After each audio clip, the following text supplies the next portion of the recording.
In this Photoshop tutorial, you're going to learn how to change the surface of an object in Photoshop. As you can see, I am here. I'm going to your Photography 4 folder, and this red apple was shared with you. So if I go here to the students folder, you should find the red apple in your folder. And what you're going to do is you're going to right click, get the drop down menu, click on download, and the file is going to download to the computer you're working on in the lab. Now the lab computers are a little bit different than what you're going to see here on my computer, but for the most part you're going to download it and you're going to get a little download box here, and you're going to click on the arrow and it's going to say open. And you are going to open it, and then you should see the apple on a blue screen, and you're going to go ahead and you're going to go to the top where the menu is, and you're going to click on open again, and it's going to allow you to get some choices for what program you want to open it with, and you want to select Photoshop. So click on Photoshop, and the apple will open in Photoshop, and so that's what you should see. And so let's go there right now. So here is my apple opened up in Photoshop, and you probably have watched the Orienting Yourself with Photoshop Workspace in one of the previous tutorials, but if you didn't get a chance to watch that, let's look at that now. This is your Move tool, and here is your toolbox. These are all the tools you're going to use when you're working in Photoshop. We're not going to learn all of them, but you'll learn some of them. When you click on a tool, you're going to see that the tool that's showing is called the default tool. So that's the tool that's usually always there. When you click on the arrow, if there is an arrow there, you're going to reveal more tools behind it. On this side of the Photoshop workspace is your palette. So here's your color palettes and then adjustments that you can make. And if you completed your hue and saturation and some of the over and underexposed photos, you were working here, selecting the adjustments from here. And then this is what's really important in Photoshop, and that's your layers. And each layer will have a different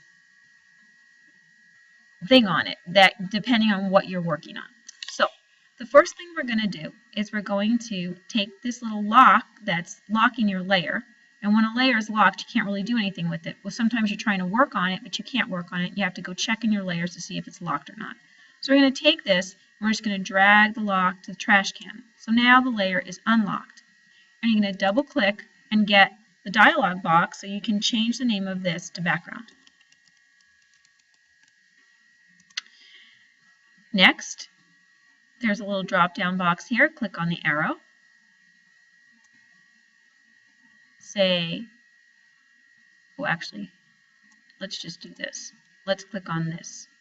Let's not go there to the arrow. Let's click on this so that it's highlighted blue, and let's right click so we can duplicate it, because in this project we're just going to duplicate and not make a new layer. So let me try that again with you just so that you understand what I just did. The layer was locked. So when you started out, it was locked. You took the lock and you dragged it to the trash can. And then you're going to highlight it so it's blue, right click on your mouse, duplicate layer, and call this red to blue. And that's your next layer. And you see now red to blue is highlighted because that's the layer you're working on. You're going to come over to your tools box, and you're going to go here to this little brush with this dotted line around it.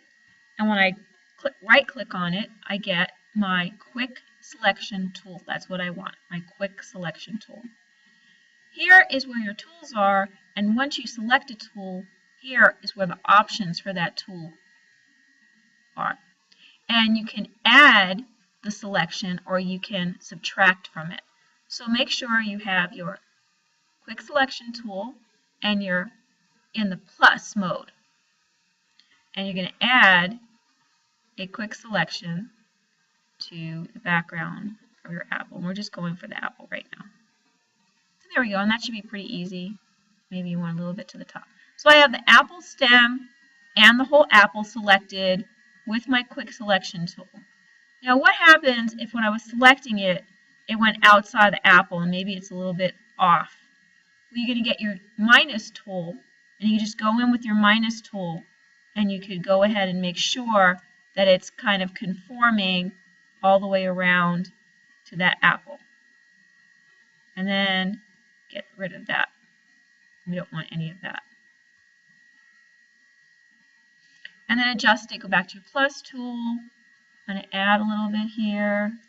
Okay, get the plus tool. Going to add a little bit in here, so I want to even that out with my plus tool. And of course you can zoom in. So I haven't zoomed in on this. I only have 15 minutes to make a video, so I don't want to spend too much time. But you can either go Control plus or use your zoom tool to really zoom in on that and really see what you're doing here. But you can go ahead and adjust that so that it's comfortable for your eyes. Okay, the next thing we're going to do is we're going to go back to our toolbox and we're going to find the color replacement tool. And usually what you're going to see is the default tool is the brush tool.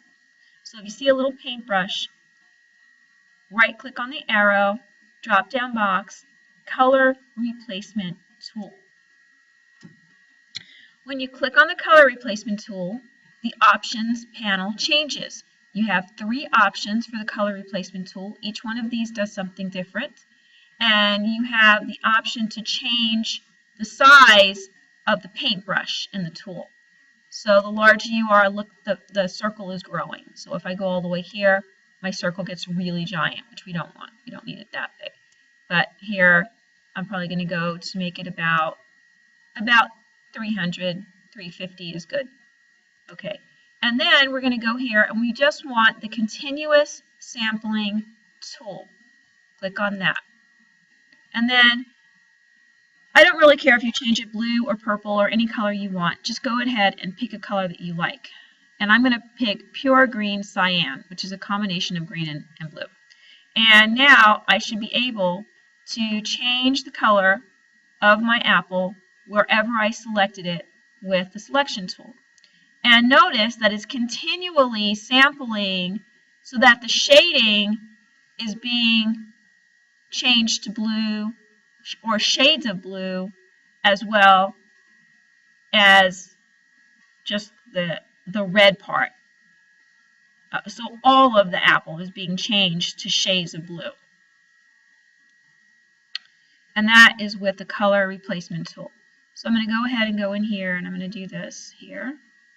And I'm going to finish that and get my apple. Now you can do this with your own photographs. You can go ahead and decide if you want to change the color of your dress or change the color of anything, your hair or anything you could do. But you have to get really good at using the quick selection tool. Let's go back to the move tool and I'm going to go up here and I'm going to go to, I'm going to go ahead and get my quick selection tool again. And this time I'm not going to, well actually I want to do something else.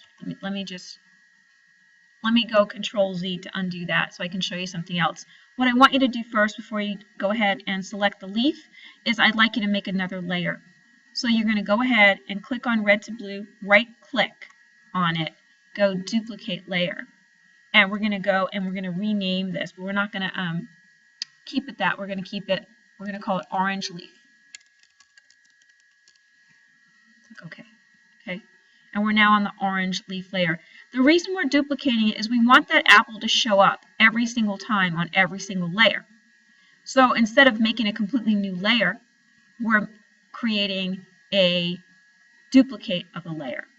But we're putting different things on the layer. So for example, on the background is just the red apple with the green leaf. On the red to blue is just going to be the blue apple. And on the orange leaf is just going to be the orange leaf layer. So if you wanted to change any of these things, sometimes artists' layers get very complicated. So you want to separate all of this stuff out in case you want to go back later and make changes. You don't have to go ahead and start from scratch all over again. So let's go over to your quick selection tool and let's select the leaf. And I want to remove some of it right there, so I'm going to go get my minus tool and maybe fix it right in here a little bit. It's a little bit not on the edge there. And for right now, this is fine. You can spend as much time as you want getting that just perfect. And like I said, I only have 15 minutes to make a video, and I'm already 10 minutes into this. So now I'm in the orange leaf layer. I've selected my leaf. I'm going to go up here back to my color replacement tool, make sure the first one is selected, and now I want to have a smaller brush because the brush is too big for that leaf. So that's perfect. Now, you can even go probably to 100, make it about, yeah, right there. And so what we're going to do is we don't want blue though. We want orange. So this time we're going to sample orange. So we want to take out that blue there. We want to just go orange. Oops. Let me go Control Z. You can Control Z and undo anything. Control Z is the answer for everything in life. And we're going to go ahead. You could have made your brush size a little bigger than what I made it. But for the most part, we're going to just go ahead and we're going to recolor that leaf. And we're going to do a few more things before this video runs out.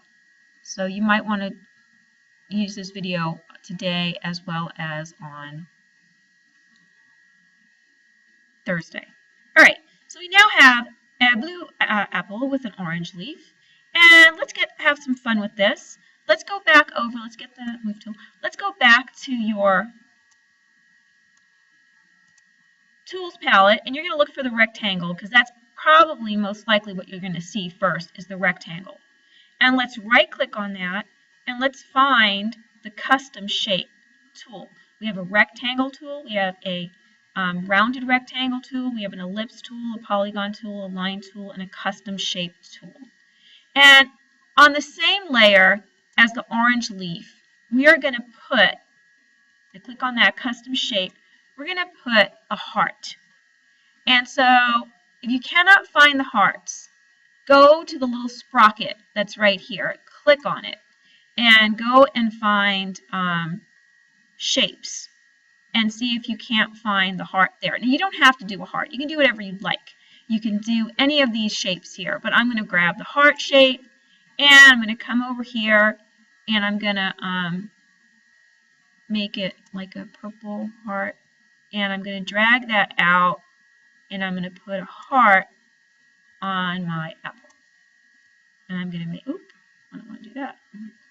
You have to be careful you get it exactly where you want it, actually. But I kind of don't want it there. So I'm going to go ahead and get my quick selection tool, my minus. I'm going to deselect all this because I don't want this selected anymore. I'm just going to kind of erase my quick selection here. So I don't want it selected anymore. Okay, there we go. There we go.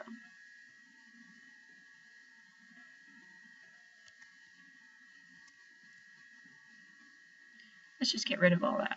That's better. Now, let's make sure that we're on the, and see, it added a shape. It added a layer for us with the shape on it, okay? And if I move that, I should be able to now, because it was selected, it was moving everything. I should be able to move that heart wherever I want it. And I can make it bigger, or I can make it smaller. If I don't like it, I can delete it, and I can start over again. But you can put a shape on your apple, just for fun. Now, let's go ahead and let's find out what we can do as far as surface. So we're on the shape 1, which is the heart, and I'm going to go up to filter, and I'm going to go to filter gallery. It's going to say the shape layer must be rasterized, and just say convert, it says, or convert to a smart object before proceeding. Let's go convert to a smart object and see if that'll work. And it should work. And we're going to go ahead and play around with some texture here. And it gives you some different textures that you can use, and it shows you what it's going to look like. So we can make it look like watercolor paper, we can make it look like mosaic tiles. I'm going to do that one. We go OK. And now my shape is retexturized. So you can go ahead and change the color of objects and retexturize them using the tools in Photoshop. And that is the end of this tutorial.